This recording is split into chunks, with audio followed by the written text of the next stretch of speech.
माध्यमातून जे आवश्यक असणारे प्रश्न जे आहेत ते गेल्या अनेक वर्षांमध्ये प्रलंबित असणाऱ्या प्रश्नांना न्याय देण्यासाठी MMRDच्या माध्यमातून मोठ्या प्रमाणामध्ये निधी आदरणीय मुख्यमंत्री एकनाथराव शिंदे साहेबांच्या नेतृत्वात मिळाला।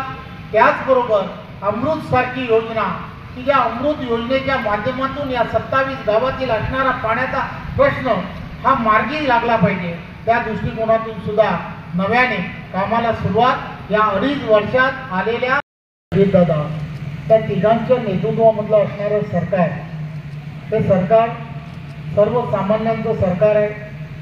सर्वसामान्यांचं हित जाणून घेणारं सरकार आहे आणि सर्वसामान्यांना आवश्यक असणारे प्रत्येक विषय हे मार्गस्थ कसे करता येतील यासाठी झटणारे हे सरकार आहे। आणि त्यामुळे आपण सर्वांना मी सांगायला मला आनंद होतो की या 27 गावांमध्ये असणाऱ्या अनेक वर्षातले असणारे सोडवण्यासाठी काय काय करता येऊ शकतं।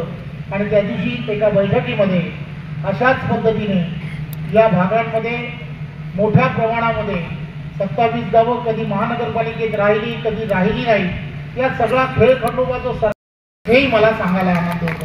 त्यामुळे पूर्वीचं असणारं सरकार आणि या सरकारची धोरणं या सर्व गोष्टी तुमच्या सर्वांच्या लक्षात आहे। तुम्ही आम्ही सर्वांनी साकार होताना पाहिलं। प्रत्येक हिंदूच्या जनमनामध्ये काम आदरणीय पंतप्रधान नरेंद्र मोदीजींनी केलं। नरेंद्र मोदीजींनी या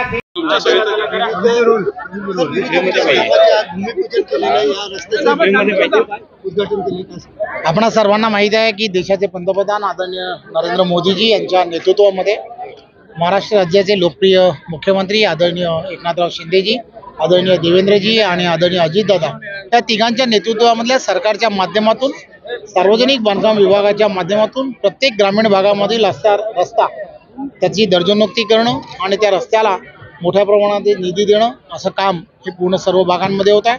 मला सांगायला आनंद होतो की आदरणीय मुख्यमंत्री यांच्या नेतृत्वामधल्या असणाऱ्या या सरकारच्या माध्यमातून या पूर्ण कल्याण तालुक्यामध्ये जवळजवळ 188 कोटी रुपयाचा निधी हा आपण या माध्यमातून दिला गेलेला आहे। त्यामुळे हे सर्व कामं विकासाच्या कामांना खऱ्या अर्थाने गती देण्याचं काम झालं आहे।